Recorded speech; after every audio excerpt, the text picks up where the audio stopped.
Have you ever heard the strange advice, die before you die? It sounds morbid, right? But what if I told you it's actually the secret to truly living? Stay with me for a few minutes, because this idea might just change everything for you. Imagine, for a moment, that you are sitting by the sea at twilight, the great body breathing in waves, each inhale a swell, each exhale a soft collapse on the sand. The horizon is a suggestion more than a line, a place where the sky pretends to end and the sea pretends to begin. Now attend to this. For all the drama of the surf, the ocean never hurries. It arrives by being what it is. And the phrase, die before you die, belongs to this ocean. It is not a threat, but a kind of invitation. To die, here, means to let a certain pretense dissolve. The pretense of being a hard little nub sealed off from everything, tasked with forcing life to cooperate. The pretense of being the clenched fist that must hold the water of the world, only to find the water running out between the fingers. You have learned to be this fist. You have been trained to be it, praised for it, scolded into it. Control became a religion with a very strict diet. You are permitted to eat only what you can count. And yet, what you most want, love, freedom, ease, arrives like the tide, not like an invoice. How do you order the sea? You don't. You reconcile with it. You learn its rhythm, and one evening, perhaps an ordinary Tuesday, you notice that you are not merely standing beside it. You are in it, never separate, never were. The ego, that old masquerade of a captain on a little ship, is terribly serious about navigation. It plots routes through a living map that refuses to stay still. It draws lines on a dancing surface and complains that the dance is unruly, but the ego is not evil. It is simply a strategy like a shoelace or a zipper made to keep things together. Wear the strategy too tightly, and it hurts. You think the pain means the shoe must be tightened. You pull harder. Try harder is the commandment engraved on the buckle of the ego's armor. It is also the reason the armor rusts. Consider a child on the shore, building sandcastles with a look of utter seriousness, fortifications, bridges, courtyards, a little kingdom with a regal seashell throne. The tide arrives and performs its soft demolition. Tears sometimes come. Then the child laughs and starts again, because the real game was never the castle. It was the act of building alongside the sea. The adult forgets this. The adult thinks the castle must stand eternally, that the tide is an enemy army, that loss is a violation of the law. But the law of this place is flux ceaseless, generous, inconvenient flux. Die to the fantasy of permanence, and you are suddenly free to create with the tide rather than against it. You become the kind of artist who uses water for ink. We all agree that death is inevitable, and still we treat the fact as a cosmic clerical error, something that slipped past quality control. Meanwhile, we die constantly. Each exhale is a little release of an old self, each night a rehearsal, each laugh a small funeral for the poker-faced judge who tried to preside over your heart. To die before you die is to become intimate with these small dissolutions, not morbid. Intimate, It is to see change not as the burglar of meaning, but as its sponsor. Because what never changes is what never lives. A museum exhibits what is already dead. A meadow exhibits what is dying into living and living into dying, every second, unstoppably. Time, too, is an accomplice here. We imagine time as a conveyor belt with us as a parcel cruising along. But what if you are not riding the belt at all? What if the belt is riding in your mind, which is to say, in the present? The past is a story the present tells. The future, a plan the present drafts. Everything occurs now. Die before you die is an instruction to let the ghostly parade of imaginary control collapse, not to abolish planning or memory, but to stop worshiping them. You remember and you plan, of course, but you don't mistake the menu for a meal. You don't chew paper. The controlling mind asks for a technique, a method of dying while staying in charge of the death. The absurdity is the whole point. The dying we speak of is the death of the controller. So any technique must be one of courteous sabotage, allowing the controller to exhaust itself, to see the joke, to laugh. Your laughter is a guillotine constructed of light. The head of the tyrant rolls away, and what's left carries on breathing. There is no bloodshed, only relief. Let me tell you a little story. There was once a man who dreamed he was a puppet, a very fancy puppet with gold paint and a jointed jaw that clicked nicely when he spoke. He believed his strings kept him safe. He would become frightened when the hand that held his strings released them even for a moment. He feared slackness. He feared the fall. One night, a breeze moved through his little theater and tangled the strings beyond repair.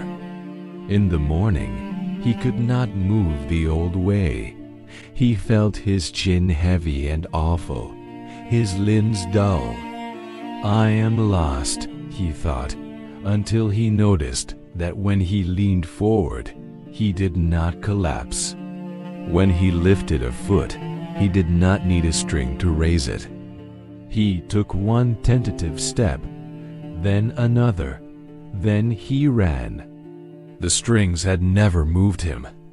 They had only kept him still, while a careful hand simulated life. The wind did him a favor that looked like punishment. He died to the strings and was born to his own weight.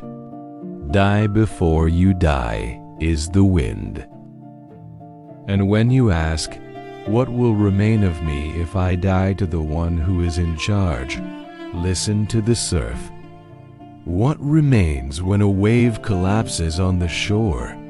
The sea, of course. What remains when laughter empties a moment of its tension?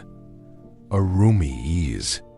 What remains when a strict identity softens? The capacity to move, to respond, to love with fewer conditions. You do not disappear like a blown-out candle. You rather realize you were the flame and the space and the eyes that watched all together. The you that had to be defended does not vanish so much as it is exposed as unnecessary. Like training wheels on a bicycle useful until balance becomes your native speech. And so, the practical question, how do you live from this? Not how do you maintain a mystical high? There is no high to maintain, but how do you shop for carrots, answer email change, a diaper, mourn a friend, and still participate in the quiet funeral of the tyrant called control? You start by being where you actually are. If you are washing a cup, Notice the cool curve against your palm, the little squeak of your thumb on the porcelain, the absurd ordinariness of water making everything shine.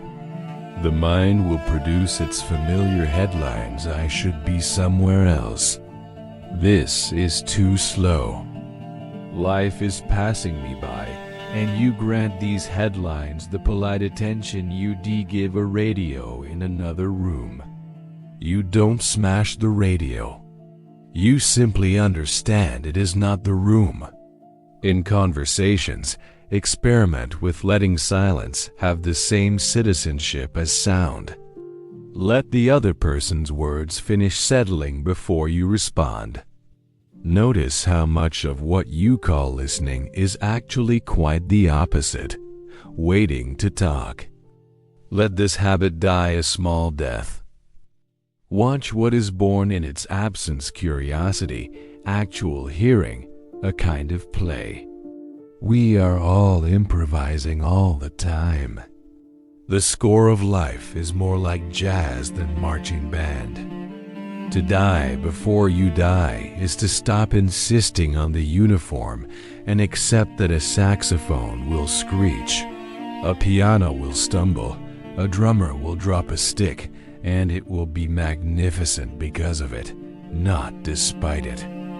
Consider death now, not as a grim accountant, but as the shadow that gives every light its drama.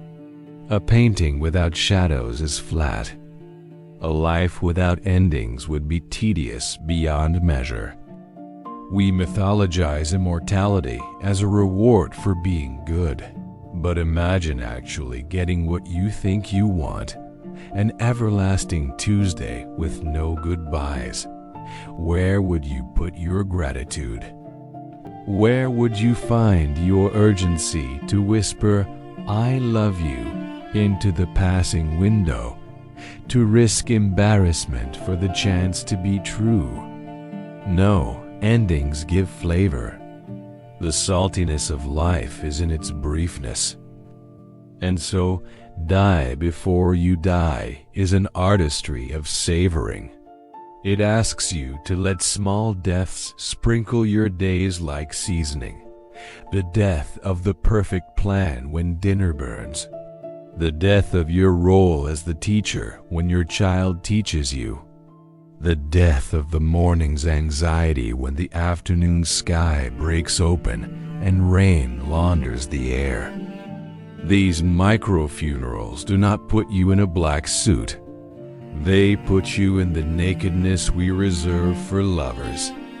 They undress the moment of pretense.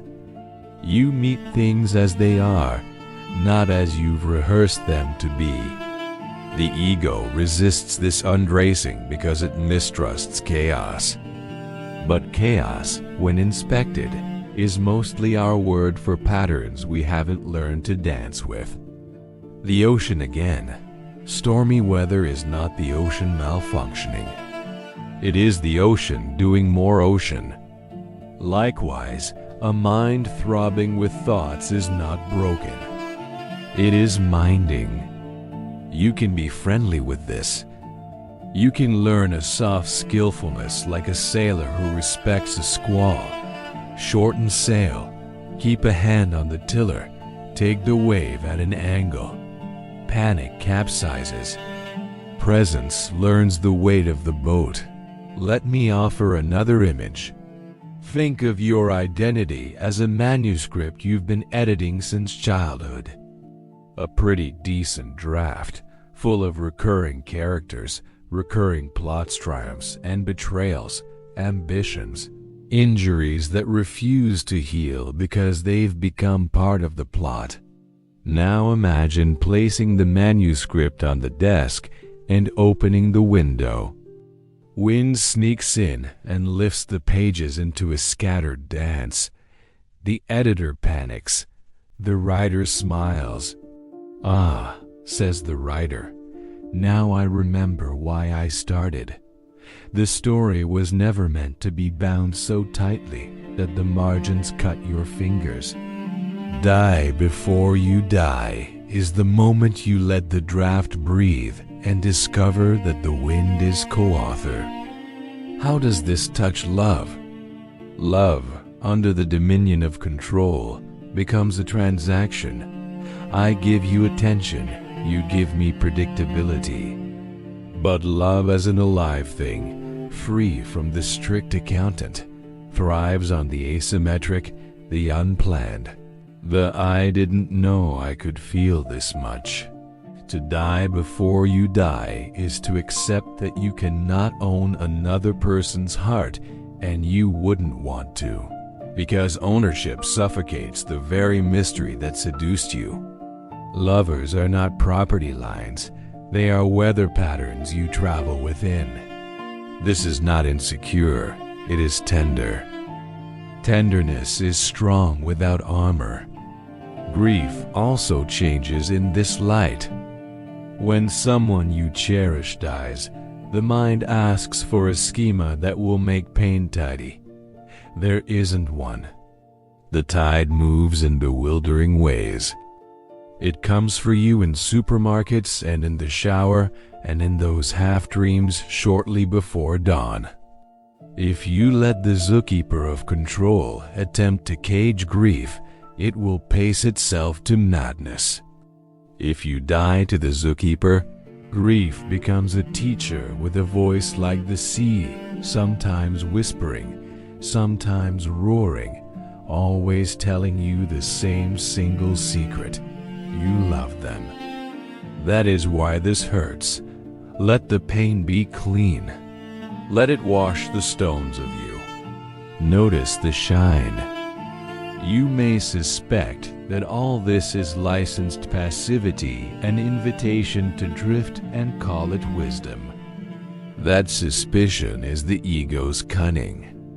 It argues, if we stop controlling, we will do nothing. We will become a couch. But look at a cat in a sunbeam. It stretches with a geometry that embarrasses the most expensive yoga class. It naps with conviction.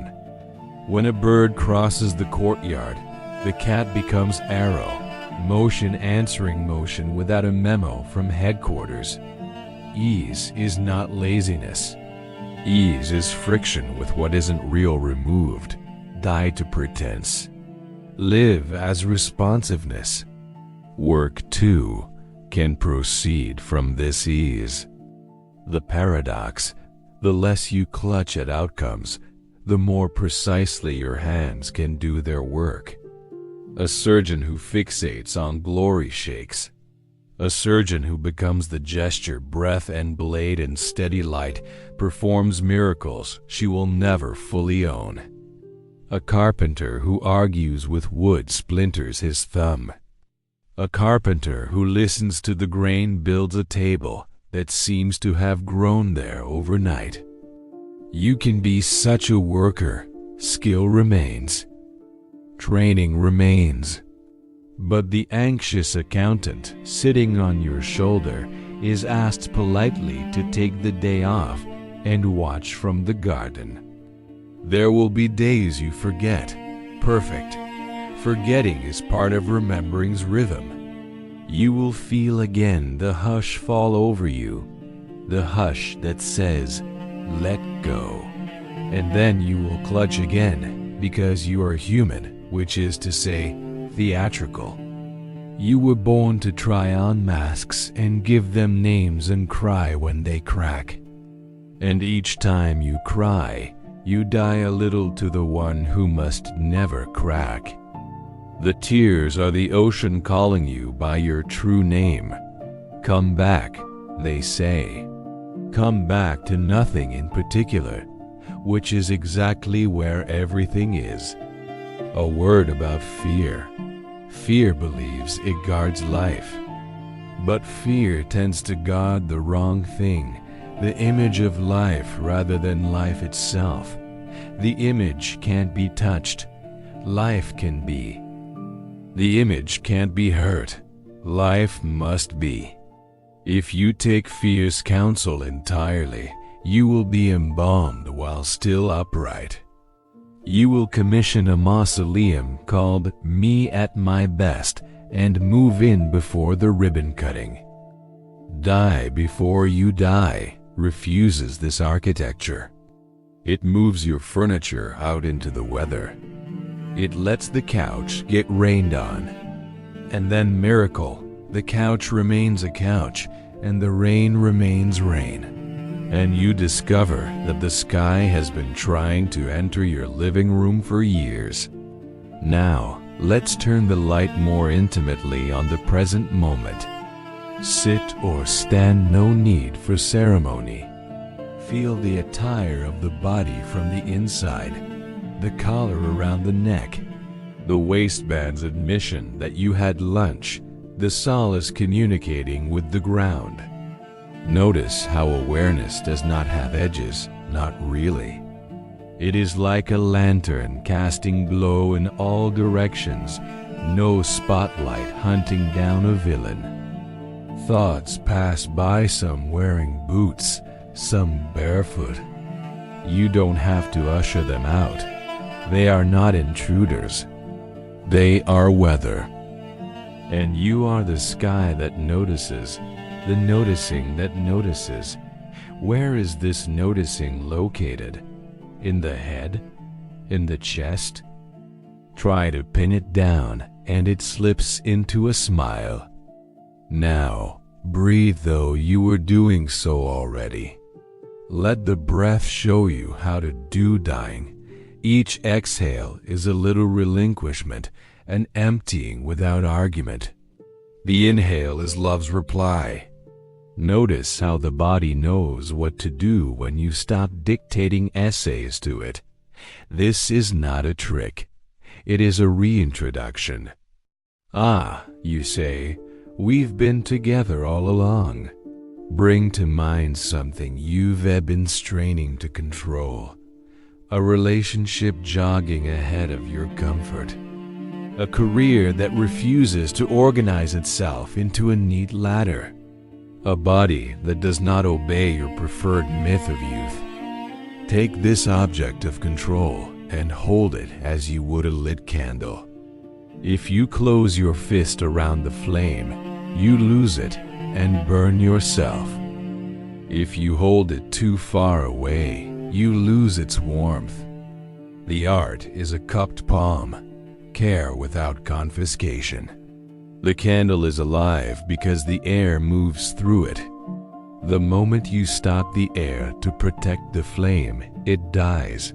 You do not love by smothering. You do not live by smothering.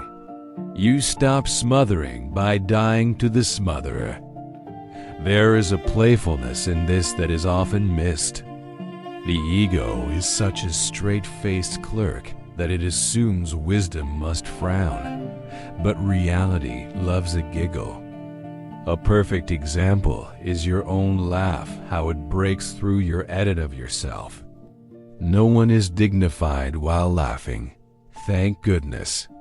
Laughter tips the guard from his post, joy rushes the gate. The court jester was always the wisest in the hall because he could say what the king could not. Die before you die appoints a jester inside you who bows to the tragedy and then winks. The wink is not disrespect. It is intimacy with the whole show, and yes, there is a show. You wake each day to a theater whose sets reassemble while you sleep. Your face is a mask that grew from within, an exquisite mask that breathes and blinks and leaks tears at the oddest moments. The point is not to rip the mask off.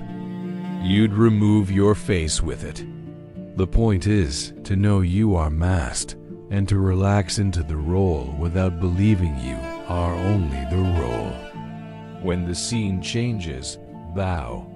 When you forget your lines, ad-lib. When the curtain falls, applaud everyone. The hero, the villain, the prop master, the fly that landed on your nose in Act 2 and made the audience adore you. In living this way, You will appear to some as irresponsible because you will not join their panic. You'll be the one at the meeting who says, "Let's pause." And in the pause, the solution will often arrive, and nobody will know how to give it a line item in the budget. You'll be the mother who refuses to make a child choose between their sadness and your love. You'll be the friend who can sit in silence without strangling it with advice. This is not laziness. It is the strength of an unclenched hand. Consider how a dancer treats the floor. The floor is not the enemy. The floor enables the leap, impact, and release. We call it gravity. The dancer calls it partner. Life's heaviness becomes the very leverage of grace once you stop litigating against it. Die to the lawsuit. Dance with the floor. You will fall. Excellent. You will get splinters. Right. The body learns this way, and the heart does too. A heart with a few splinters is less proud and more useful. That suspicion is the ego's cunning. It argues, if we stop controlling, we will do nothing. Now, about meaning. If you make meaning into a quarry you must mine at gunpoint, you will produce only rubble. Meaning grows like moss. It appears when conditions are friendly to softness, shade, moisture, patience. You create meaning by creating friendliness to being alive. This friendliness is not a technique. It is what happens when the tyrant is gently retired. The moss creeps over the stones of your day. Suddenly, the old wall looks like a garden. Die before you die clears a little canopy for the moss, and then it takes care of itself. You may ask, what, then, is the self? If I am not the clenched manager, what remains? Think of a whirlpool in a river. It is distinct. You can point to it. There, the water spins that way. But try to put it in a jar and you will find only water. The swirl is a pattern, not a prisoner. You are that kind of pattern, vivid, undeniable, but not detachable from the stream. To die before you die is to stop trying to jar yourself. You are allowed to keep whirling as long as you like, dancing as you like, simply without the insult of pretending you were ever separate water. And when biological death comes, as it shall, won't this practice make you more ready? Not in the sense of having the right speech prepared. The universe does not grade your last words, but in the sense that you will already be conversant with letting go. Letting go will not be something you try frantically once. It will be a native gesture. Each exhale will say, "Of course." Each memory will unwrap itself and bow. Each fear will hold your hand and say, "I was only trying to help." And you will love even that, because judgment will have died some time ago, back when you began to practice the art of small funerals. So we come to a kind of blessing disguised as plain speech. Live as if your life does not require your defense. Let your carefulness be an expression of love, not fear. Keep learning the soft geometry of a cupped hand. Eat when you're hungry, and notice the astonishing fact of flavor. Rest when you're tired, and notice that even fatigue can be sweet when you stop arguing with it. Tell the truth when you can, and when you cannot, be quiet, not as a tactic, but as a mercy. Choose good shoes. Look at the moon often. Pet animals who consent to being petted. Build your castle and admire it, and when the tide erases it, consent to be a child with wet knees again. When control tries once more to impose its shy tyranny, smile. Let it in for tea. Don't sharpen your swords. Bake a biscuit. Ask it where it learned to be so frightened. It will often reveal an old scene of parents roaring, a classroom's cruel laughter, a hospital room with a too bright light. Say to control, gently, "Thank you for helping me survive then. I live now." Watch its shoulders drop. You have not conquered it. You have welcomed it into a larger house. Die before you die expands your house until even your enemies enjoy the sunlight. Hold those you love with the same cupped palm as you hold the candle. Let them flicker. Let them grow tall. Let a draft bend them and watch them recover, and try not to take credit for their flame. You are learning stewardship rather than ownership. You are learning how to be here without laying claim. And this, quietly, is joy without a hostage. Stand by the ocean when you can, or by a pond, or in the small ceremony of your kitchen sink. Listen for the rhythm that needs no metronome. Feel your ribs widen without instructions.